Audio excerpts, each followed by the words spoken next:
Telangana rising global summit పైన CM Revanth Reddy దృష్టి సారించారు. శాఖల వారీగా సీఎం రేవంత్ సమీక్ష సమావేశాలు నిర్వహిస్తున్నారు. $3 ట్రిలియన్ ఆర్థిక వ్యవస్థ లక్ష్యంగా పెట్టుకుంది సర్కార్. విద్య, వైద్యం, పారిశుద్ధ్యానికి ప్రాధాన్యం, యువతకు ఐటీ, ఏఐ, సైబర్ సెక్యూరిటీపై శిక్షణపై ఫోకస్ చేసింది సర్కార్. డిసెంబర్లో తెలంగాణ రైజింగ్ గ్లోబల్ సమ్మిట్ నిర్వహించాలని నిర్ణయించారు.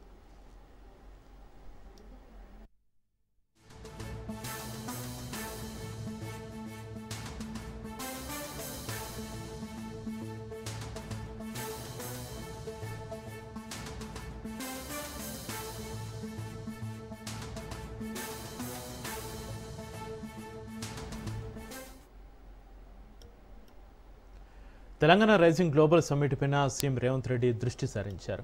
శాఖల వారీగా సీఎం రేవంత్ సమీక్ష సమావేశాలు నిర్వహిస్తున్నారు. $3 ట్రిలియన్ ఆర్థిక వ్యవస్థ లక్ష్యంగా పెట్టుకుంది సర్కార్. విద్య, వైద్యం, పారిశుద్ధ్యానికి ప్రాధాన్యం, యువతకు ఐటీ, ఏఐ, సైబర్ సెక్యూరిటీపై శిక్షణపై ఫోకస్ చేసింది సర్కార్. డిసెంబర్లో తెలంగాణ రైజింగ్ గ్లోబల్ సమ్మిట్ నిర్వహించాలని నిర్ణయించారు.